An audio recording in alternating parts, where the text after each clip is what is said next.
Thank you. Very good afternoon. I just want to ask, how many of you were present at the last CLO conference? Just have a show of hands. Excellent. We had an excellent speaker, Devdutt Patnaik. And I don't know how many of you remember, he talks about Lakshmi and Saraswati. And the first statement he said was, and I remember this was the same time when he actually started talking. He said, Lakshmi is outside, that's lunch, and your Saraswati is in this room. So what will you choose? So, it's something which I would just like to link it back to when somebody said a key issue about learning effectiveness and impact is ROI. So I say Lakshmi is ROI. So what is Saraswati? He also said that, we chase Lakshmi and not Saraswati. So go after Saraswati, Lakshmi will come to you. So ROI will anyway come to you if you work on Saraswati. For me, Saraswati is training effectiveness. Okay. And what I'm going to share with you is my experiences in working around training, L&D, and effectiveness at Citi. Now, I moved into this role almost 4 years back, and my first meeting with the country business head, the first thing he said was, training is not effective. The first thought I had was that he's going to talk about the money I spend on training. Interestingly, he didn't talk about the money, so I was very happy. But I really don't know whether I should be happy, should not be happy. But he didn't talk about money. So he said training is not effective. So, typically like a trainer and coach, we put on the hat of asking questions, and those open-ended questions. So you keep on asking a lot of open-ended questions to find out what exactly is the issue. But I think if you really look at it, I think the biggest challenge that I've seen in so many years is that at no point has training been able to really justify or being able to, show impact. As a result, we have always been, anytime the times are bad, so you have your drastic cuts in budgets or you have headcount cuts. The time when I moved in, Citi was going through one of the worst phases. And Citi has always been in the papers, 2008, 2009. Tough times for the organization, tough times for the industry, and obviously a training which is not effective. So that was the status from which we took on, and that's when I went back into seeing, looking at what is training evaluation, or what training evaluation, what is it that's not effective. I realized we're doing enough programs.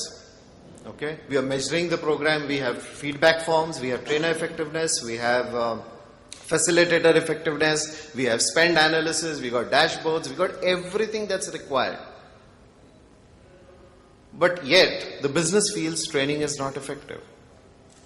So we went back again to the entire model.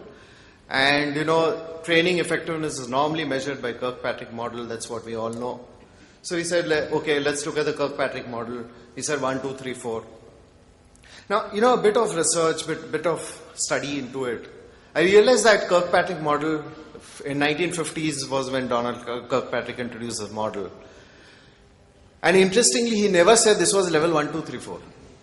We were always struggling under level 1 and 2. He never said it's 1, 2, 3, 4. He just identified 4 parameters. Over a period of time, it got leveled as 1, 2, 3, 4. And people started saying we should move from level 1 to level 2 to level 3 to level 4. Now he said, if that's not so, let's change the entire dynamics of that.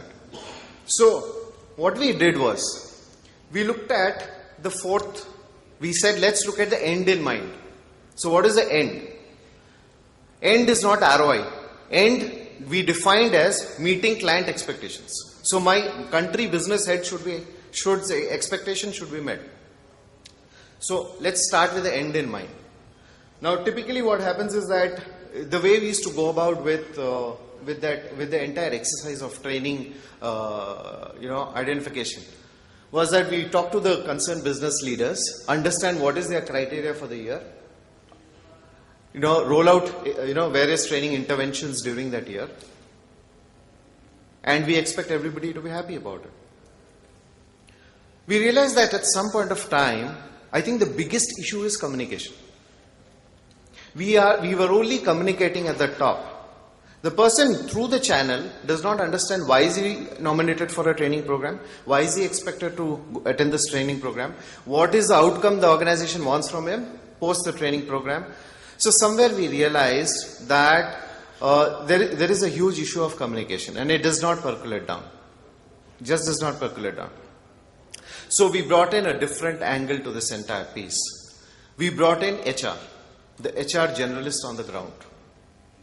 And we created a team of the HR generalist, the training L&D manager, and the business SPOC. Every business appointed a SPOC. And we created a team. Every fortnightly, we used to get into a review with the country business head and his direct reports, the HR country HR head and the country L&D head. Every 50 fortnightly review with corrective actions required on a continuous basis. Now, that was something which I think was the biggest achievement. To be able to get business to participate in a training discussion. And that too on a every fortnight basis. And I think that was the game changer. Business started owning L&D, and as L&D professionals, we only became consultants. The interface with the employee was done by HR and the business line manager. So I think that was the first major, achievement. So if my end result was to meet client expectation, I started measuring it. The measurement for that were the drivers which led to meeting client expectation. So if I measure the drivers, if I meet the driver requirements, my end expectation is met. So I said, let's look at each of the drivers. So the first driver we said is reaction, instant reaction. So we have feedback forms, etc., etc. We moved away from that feedback form. We introduced something which is called as a net promoter score. I don't know how many of you are familiar with the net promoter score, but if you're familiar, for last 3 years we've been working around net promoter score. Okay, and we have seen immense impact with net promoter score. Okay, so there's a top-down approach, there's a bottoms-up approach to net promoter score. So when we looked at the bottoms-up approach, somebody walking out of the training program, instant reaction, is he going to promote this program? Is he not? So for the benefit of those who are not familiar with the net promoter score, for anyone to be a promoter, he should be rating the program on a scale of 1 to 10, 9 or 10. Then only he is a promoter. Anyone who is on a 7 and an 8 is a passive guy who is on the wall, may promote, may not promote. Anyone below 7 is definitely not going to promote the program. So you instantly gives you an idea how many people are really finding the program worth promoting. Okay, so this was our clear-cut indicator to gauge instantly as soon as the program gets over. Okay, so this was the bottoms-up approach. We did a similar top-down approach because many times people attend the program, they say it's a very good program, but when they go back and tell their manager, they said waste of time. Or I didn't really find much about it. So therefore we did a top-down approach. We talked to the direct supervisors, we talked to the HR, we talked to the business heads to get a feedback about the program. So we did a top-down, we did a bottoms-up approach. Now, interestingly, the third important aspect of reaction is to be able to define the relevance of the program to the business need. Now, what did we do to get the relevance of the program? Now, to make a program relevant, there's something which is called as program design. And the second most important thing is participation. I think the biggest challenge as training fraternity we always face is that we hardly there are times where we have a challenge getting people to attend programs. So we said, how can we overcome this whole issue? If people are not part of the programs, how do we know that the program is working, it's effective, it's not effective? So how do we work around this whole piece?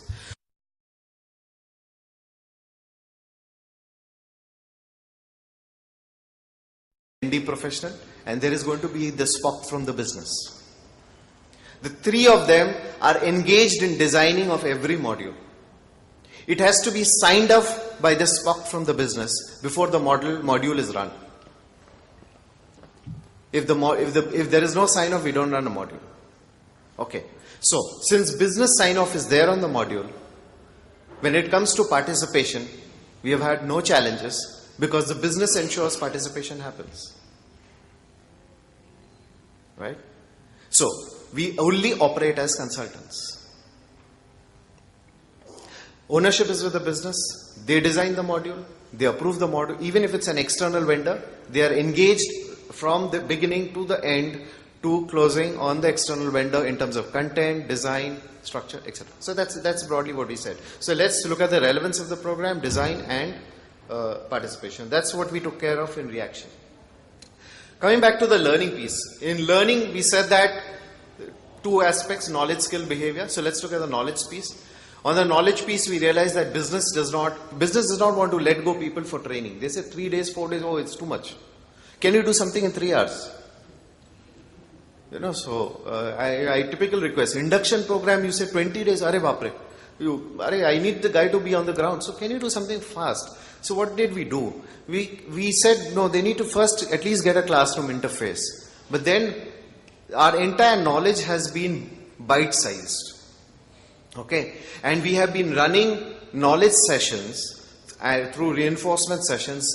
Initially we started with webinars and various conference calls, but going forward, with our branches, we are located in 30 cities and we got almost 42 branches.